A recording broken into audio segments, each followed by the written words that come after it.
When thieves target a disabled Navy SEAL veteran's home, they think it's an easy score. But when SEAL Team 6 shows up, their plans come crashing down in ways they never expected. What happens when a decorated SEAL calls on his team to defend his home? Will the intruders make it out unscathed, or will they learn the hard way why you never mess with a SEAL? Don't miss this incredible story of resilience, loyalty, and justice. Subscribe now and tell us where you're watching from in the comments as we honor the strength of our veterans and their unbreakable bonds. Mike Reynolds had learned long ago that silence wasn't just peaceful, it was strategic. As a retired Navy SEAL, silence had saved his life countless times. Now, years after his service, it was the silence of his suburban home that gave him a sense of control. It was quiet here, at least most of the time, and that was just how he liked it. The kitchen table where Mike sat doubled as his workspace. A dismantled Glock 19 lay before him, its parts meticulously arranged in the order he would reassemble them. Cleaning his weapon wasn't about paranoia. It was about routine. Routine kept his mind sharp, his hands steady, and his focus intact. His prosthetic leg leaned against the chair beside him, the high-tech carbon fiber shimmering under the light. For Mike, the prosthetic was no hindrance. It was just another tool, a piece of equipment he'd mastered over time. And the flow of everyday life in his leg resumed its flow. So Mike let himself fall asleep. Shadow, his loyal German shepherd, lounged nearby but never fully relaxed. His dark eyes followed Mike's movements, ears flicking at the faintest sound. Shadow had been with Mike for 3 years, trained as both a service and protection dog. The bond between them was more than companionship, it was trust. Mike had relied on trust his entire life, from the men who had his back in combat to the dog that now guarded his sick. The rhythmic click of a spring falling into place was interrupted by a sharp, low growl from Shadow. Mike's hands froze mid-motion, his instincts sharpening instantly. Shadow wasn't the type to bark at shadows or growl without cause. His posture shifted from casual to alert, muscles coiled like a spring. "What is it, boy?" Mike asked, his voice low but steady. Shadow moved to the window, his nose twitching as he scanned the street outside. Mike followed, leaning on his cane as he adjusted the fit of his prosthetic. He pulled the curtain back just an inch, enough to see the quiet cul-de-sac where his house stood. A white van sat idling a few houses down, its engine faintly audible in the stillness. It wasn't a familiar vehicle. Mike's neighborhood was tight-knit. He knew who drove what, who worked when, and who watched whose kids. Mike let the curtain fall back into place and gave Shadow a reassuring pat. "Probably just a delivery truck," he muttered, though his gut told him otherwise. He moved back to the kitchen, but his mind lingered on the van. He made a mental note of the license plate, just in case. As he sat back down, his eyes drifted to the wall opposite the table. Framed photos lined the space, each one a snapshot of a life he'd once lived. There was the picture of his SEAL Team 6 unit, taken during a rare moment of levity between missions. 6 men, dusty and sunburned, their smiles wide and genuine. Next to it hung his Navy Cross, polished and gleaming in its case. Below it, a folded American flag rested on a shelf, a reminder of friends who hadn't come back. The photos were a source of pride, but they were also a reminder of the weight he carried. Mike had spent over a decade in the SEALs, operating in the most dangerous corners of the world. He had been good at his job, one of the best. But the cost of that excellence was visible in the lines on his face, the scars on his body, and the absence of the lower half of his left leg. From the pain, he had learned to control it all. The buzz of his phone broke the reverie. Mike reached for it, his fingers brushing against the screen to read the message. It was from Ethan "Bear" Carter, his old team leader and closest friend. "Bear, heading out for 2 weeks. Don't do anything stupid while I'm gone." Mike smirked and typed a quick reply. "Define stupid." The banter was comforting. Even though the team had retired from active duty, they stayed connected. Their group chat, appropriately named the Brotherhood, was a constant stream of jokes, advice, and check-ins. For men who had once relied on each other in life-or-death situations, the connection was non-negotiable. It wasn't just friendship. It was family. Shadow barked once, sharp and loud, jerking Mike's attention back to the present. He stood, his hand instinctively reaching for the Glock he had just reassembled. Shadow was at the door now, his nose pressed against the bottom edge, his tail stiff as a rod. "Easy, Shadow," Mike said, his voice calm but firm. He moved to the door and looked through the peephole. A package sat on the porch, wrapped in plain brown paper. The mailman's truck idled at the curb, but there was no sign of the driver. Mike unlocked the door and opened it cautiously, Shadow at his side. He crouched to inspect the package, his eyes scanning for anything out of place. His training kicked in. Check for wires, odd smells, signs of tampering. It seemed harmless. A standard delivery. Still, Mike couldn't shake the feeling that something wasn't right. He brought the package inside and set it on the counter. Shadow stayed glued to his side, his body language tense. Mike sliced the tape with a utility knife and opened the box. Inside was a simple black envelope, unmarked and ominous. He picked it up, his fingers brushing against the smooth surface. He opened the envelope carefully, his muscles taut with anticipation. Inside was a single piece of paper, typed in block letters, and the corners were cut with pointed rows. "You can't hide behind your badge. Forever." Mike stared at the note, his mind racing. It wasn't the first time he'd received a threat since retiring. He had worked in private security for a few years after leaving the SEALs, and some of his assignments had earned him powerful enemies. But this felt different, closer to home. He set the note down and looked at Shadow, who seemed to be waiting for his command. "Looks like we've got company, boy," Mike said, his voice laced with determination. He grabbed his phone and typed a quick message to the Brotherhood. "Possible trouble. We'll update soon." As he sent the message, his eyes drifted back to the window. The van was gone, but the feeling of being watched lingered, an invisible weight pressing against his chest.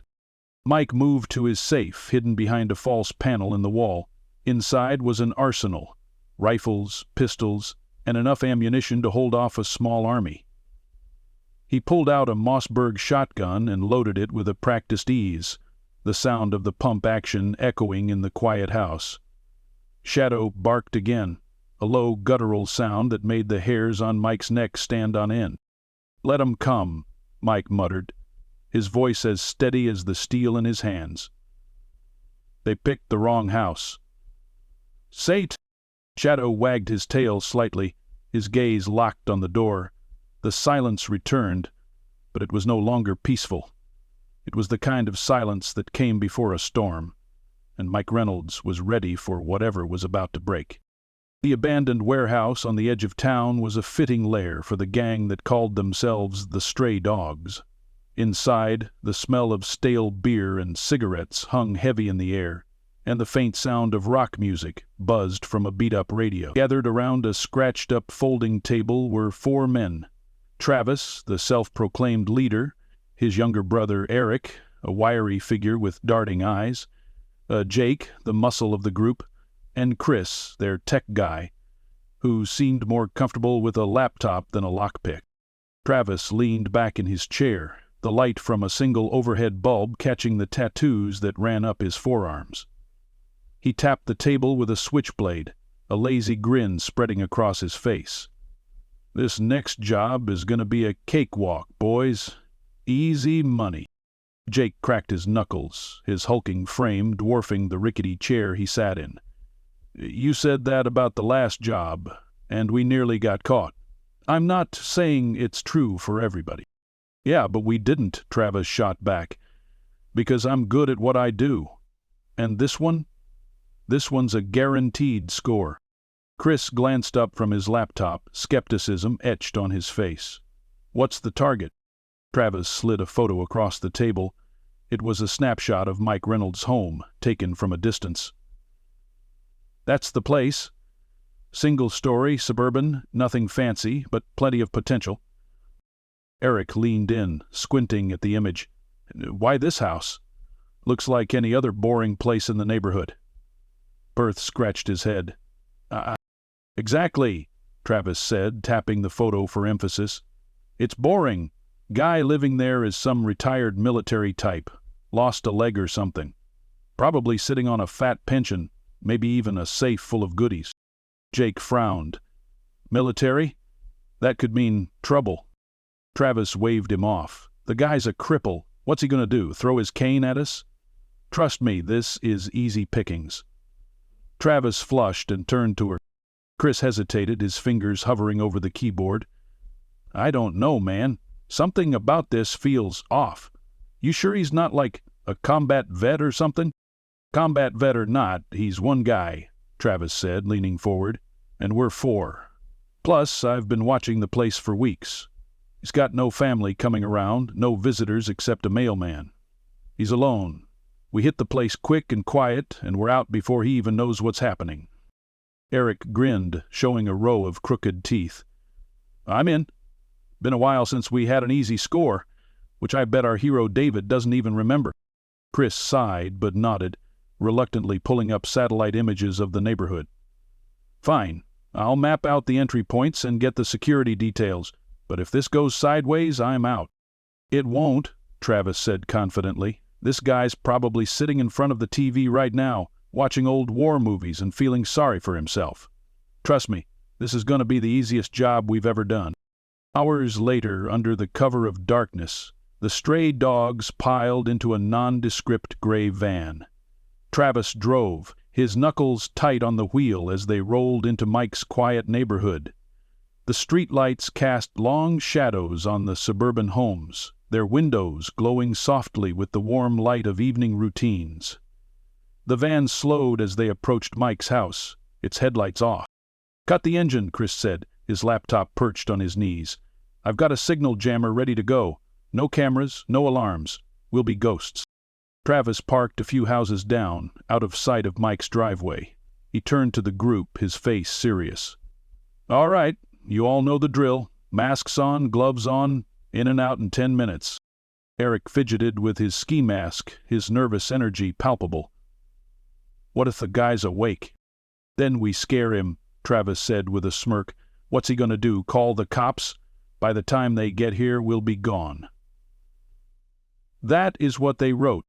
Jake opened the back doors of the van, pulling out a crowbar and a pair of bolt cutters. "Let's just get this over with." The four men crept down the sidewalk, their footsteps muffled against the pavement. Shadow watched them approach from the window, his low growl barely audible as he pressed his nose against the glass. Inside, Mike sat at his kitchen table, his senses on high alert. The note in the black envelope still sat on the counter, a constant reminder that trouble was brewing. Shadow barked once, loud and sharp, and Mike immediately reached for the Mossberg shotgun leaning against the wall. He moved to the living room, his prosthetic leg clicking softly against the floor. Through the curtains, he saw shadows moving near the front porch. "Game on," Mike muttered under his breath.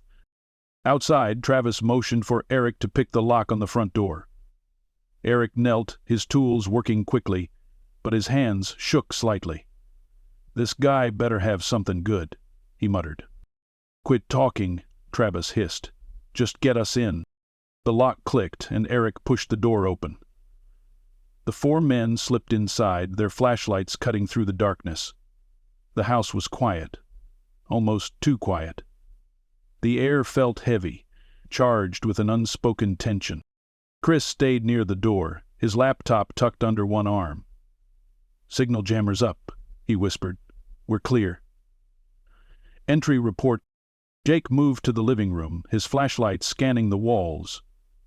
"Guy's got a lot of military stuff," he said, nodding toward the framed photos and medals. "Maybe he's got a gun safe." "Find it," Travis ordered. "Eric, check the bedroom. Chris, keep an eye on the street." As they spread out through the house, Mike watched them from the shadows. He had positioned himself at the end of the hallway, his shotgun aimed steady. Shadow was at his side, silent but ready. Mike's mind raced through his options, calculating his next move with the precision of a battlefield commander. Travis entered the living room, his flashlight landing on the folded American flag. He smirked. "Looks like we've got ourselves a real hero," he said mockingly. "Bet he's got some war trophies stashed somewhere. If we restore all the war trophies to the hotel, the jail people will retry him for murder, and they probably will, because the Mexicans can't be trusted." Jake knelt by a cabinet, prying it open with the crowbar. "Nothing here but books," he grumbled. Eric's voice came from the bedroom. "I think I found something." Travis turned, a satisfied grin spreading across his face. But before he could take a step, a voice cut through the darkness, low and commanding. "That's far enough." The four men froze. Travis swung his flashlight toward the hallway, its beam landing on Mike. He stood tall and steady, the Mossberg shotgun aimed directly at them, Shadow snarling at his side. "You've got one chance to turn around and walk out of here," Mike said, his voice calm but firm. "Otherwise, you're not walking out at all." For the first time, Travis hesitated. There was something about the way Mike stood, the unshakable resolve in his voice, that sent a chill down his spine. But he wasn't about to back down.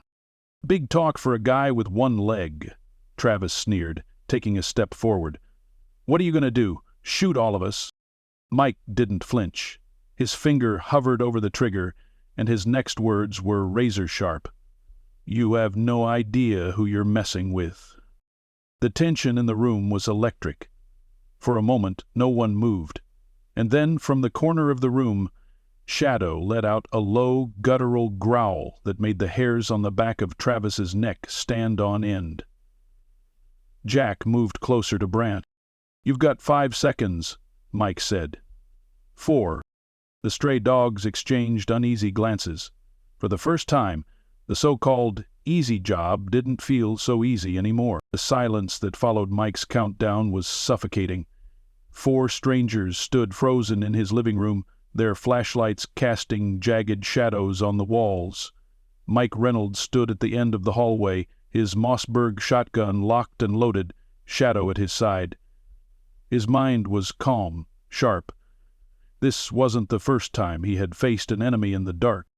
Travis, the self-proclaimed leader of the stray dogs, kept his bravado, though his grip on the crowbar tightened. "You're bluffing," he said, forcing a grin. "You're just one guy. You're not going to take on 4 of us." Mike's answer came in the form of a subtle movement, the distinct click-clack of the shotgun's pump action. The sound shattered any illusion of safety the intruders might have had. "Try me," Mike said, his voice steady as steel. For the first time since their excursion into the courtyard, Mike saw clarity in Mike's eyes. Jake, the group's muscle, took a step forward, raising his hands in a gesture of mock surrender. "Look, old man, we don't want to hurt you. We just want a few things. You sit down, stay quiet, and nobody gets hurt." Mike didn't lower the shotgun. His voice dropped to a low growl. "I gave you a chance to walk away. That was the last one you're getting." Chris, the tech-savvy member of the group, glanced nervously toward the door. He wasn't cut out for situations like this, and his instincts screamed at him to bail. "Guys," he whispered, "I don't think this is a good idea. Let's just get out of here." Travis shot him a glare. "Shut up, Chris. We've got this." But Chris wasn't convinced. His laptop beeped softly from where it rested on a nearby table. He glanced at the screen and froze. We've got a problem." "What now?" Travis snapped. "The security jammer isn't working anymore," Chris stammered. Someone's cutting through it." Mike allowed himself a small, knowing smirk. His backup plan was already in motion. Earlier, when Shadow's growls had first alerted him to the presence of strangers outside, Mike had triggered a silent alert. A quick tap on his phone had sent a signal to an app connected to his home security system. It didn't just alert local authorities, it sent a message directly to his old SEAL team. Somewhere across town, phones were buzzing. The Brotherhood was coming. The tension in the room escalated as Chris frantically typed on his laptop, trying to regain control of the jammer. "This doesn't make sense," he muttered, his voice laced with panic. "It's like someone's hacking the system remotely." Eric, the youngest and most reckless of the group, pointed toward Mike with a sneer. "He's got us on edge for nothing. Let's just rush him. He can't shoot all of us." "Try it," Mike said, his finger hovering over the trigger. His eyes narrowed as he scanned the group, cataloging their weaknesses. Travis, the leader, relied too much on intimidation. Jake was big, but slow. Eric was reckless, and Chris was already halfway out the door in his mind. "You think I'm scared of you?" Travis said, stepping forward. His tone was confident, but the slight tremor in his hand betrayed him. "We've been running this game for years. You're just another old man trying to play hero." Mike took a slow, deliberate step forward, the shotgun steady in his grip. "I'm not playing," he said. Shadow barked once, sharp and commanding, as if to emphasize the point. The sound startled Eric, who flinched and dropped his flashlight. It hit the floor with a dull thud, rolling until its beam illuminated a plaque on the wall. The plaque said, Jake squinted at the writing. His expression changed from confusion to alarm as he read it aloud. "Lieutenant Commander Mike Reynolds, SEAL Team 6, Afghanistan, 2007. "We have to talk about this, Stoner," he began. "You're talking about death?" Jake grumbled. For a moment the room was silent as the weight of those words sank in. Chris's hands froze over his keyboard, and even Travis took a hesitant step back. "SEAL Team 6, Eric repeated, his voice barely above a whisper. "You got to be kidding me." Mike's smirk deepened. "Still think this is just another easy job." Travis recovered quickly, forcing a laugh. "So what? That was years ago. You're just a washed-up vet with a bum leg." Mike's expression darkened. "Maybe. But you're standing in my house, threatening my dog, and breaking my rules. And I'm still good enough to make sure none of you leave here the way you came in." Outside, the faint hum of approaching vehicles cut through the night. Chris, still glued to his laptop, stiffened as his screen lit up with new alerts. "Guys," he said, his voice trembling, "we've got incoming. Multiple vehicles. Fast." "What are you talking about?" Travis demanded, but Chris's pale face told him all he needed to know. Mike allowed himself a moment to glance at the clock on the wall. His team was ahead of schedule, as always. He had worked with the best of the best, and tonight they were about to prove why. In a dark alleyway 3 miles away, Ethan Bear Carter tightened the strap on his tactical vest. He and 3 other members of the Brotherhood, former SEALs who had served alongside Mike, had scrambled into action the moment Mike's alert had come through. They didn't need an explanation. Mike was family, and family didn't get left behind. Bear's deep voice rumbled as he gave orders. "All right, boys, you know the drill. Quiet, clean, no one gets hurt unless they deserve it. Mike's holding the line. We're the cavalry." "Copy that," said Troy, the team's sniper, as he checked the scope on his rifle. "Let's make it quick." Back in the house, Travis's confidence began to crumble. The faint sound of boots crunching gravel outside reached his ears, followed by the unmistakable click of a door opening. He turned toward the window, his bravado giving way to fear. "What the hell is going on?" Eric hissed, his eyes darting toward the door. Mike's voice cut through the chaos like a knife. "You should have walked away when I gave you the chance." As if on cue, the front door burst open, and Bear stepped inside, his imposing figure silhouetted against the porch light. He was dressed in tactical gear, his rifle slung over one shoulder and a grim expression on his face. Behind him, Troy and the others fanned out, moving with the quiet precision of predators stalking their prey. "Evening, gentlemen," Bear said, his voice calm but laced with authority. Looks like you've had a change of plans." Travis took a step back, his crowbar slipping from his hand. "Who the hell are you?" Bear smirked. "We're the guys who make sure you never forget tonight." The room seemed to shrink under the combined presence of Mike Reynolds and his brothers-in-arms. Travis's bravado evaporated, leaving a nervous edge in his voice as he stepped back toward the kitchen. The rest of his crew stood frozen, like deer caught in the headlights. "You don't want to do this," Travis stammered, holding up his hands. "We didn't mean any harm. We were just—" "Breaking into a decorated veteran's house?" Bear interrupted, his voice dripping with disdain. He motioned to Troy and the others, who began to fan out, their movements calculated and silent. "Yeah, you've made a few bad choices tonight." Jake's imposing size seemed to shrink as he stammered, "Look, we didn't know." "That's the problem," Mike said, stepping forward with his shotgun still raised. His gaze locked on Travis, but his words were meant for all of them. "You didn't bother to know. You thought I was an easy mark because of this." He tapped his prosthetic leg with the butt of the shotgun. "But you're about to learn the difference between easy and earned." Shadow growled low, pacing beside Mike, his eyes never leaving Travis. The dog's restraint, much like Mike's, spoke of a discipline the thieves couldn't fathom.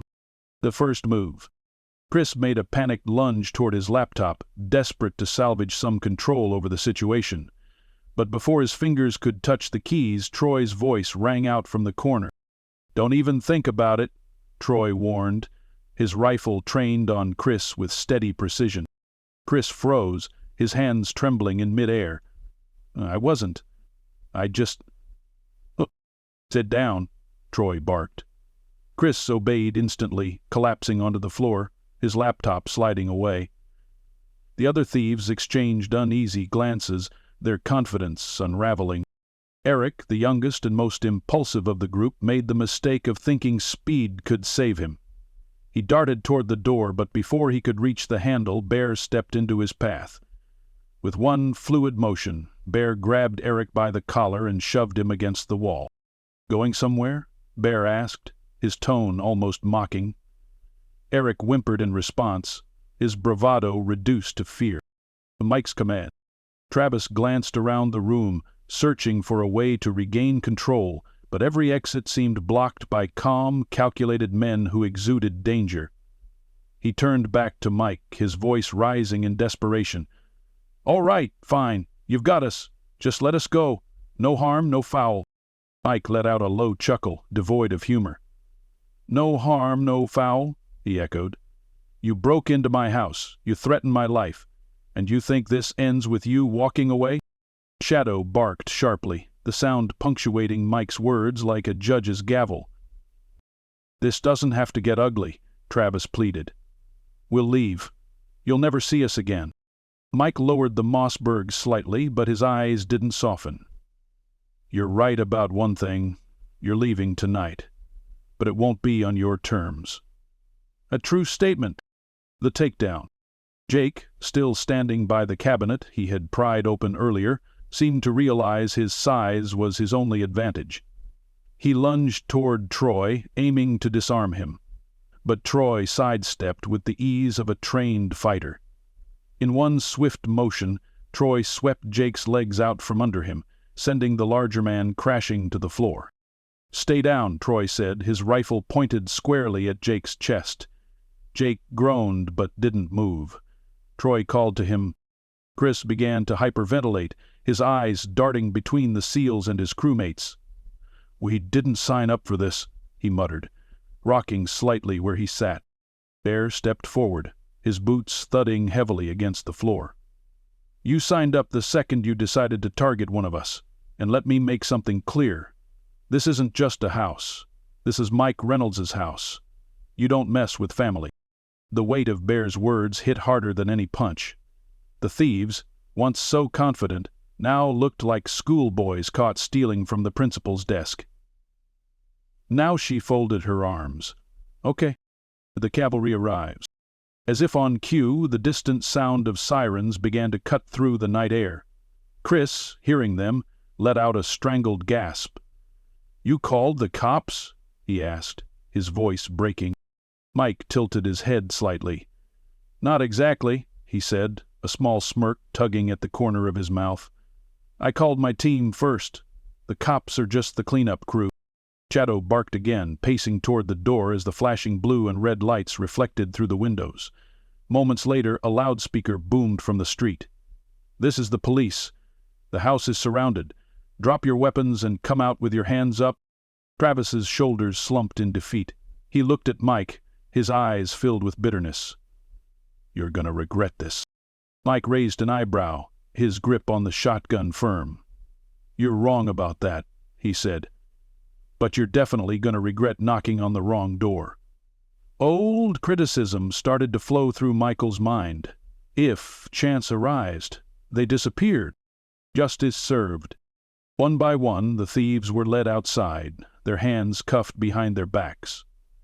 Shadow growled at Eric as he passed, the young man flinching visibly. Travis was the last to be escorted out, his face a mixture of anger and humiliation. He glanced back at Mike one final time, but Mike had already turned away, his attention on Shadow, who wagged his tail triumphantly. Bear clapped Mike on the shoulder. "Not bad for a guy with one leg," he teased. Mike smirked. "Not bad for a bunch of retired operators."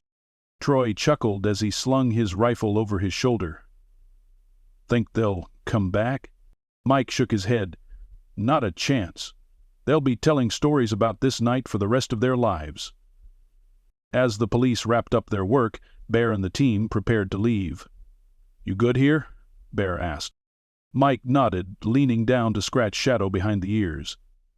"Yeah. Thanks for having my back."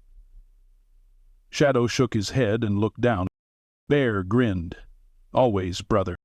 As the seals disappeared into the night, Mike closed his door and locked it behind him. The house was quiet again, but it wasn't the same silence as before. This was a silence earned through strength, discipline, and the unbreakable bond of brotherhood. Mike sat back at the kitchen table, Shadow curling up at his feet. He glanced at the photo of his SEAL team on the wall and raised his coffee cup in a silent toast. "Another mission accomplished," he said softly, a small smile playing on his lips. The calm had returned, and for Mike Reynolds, that was more than enough.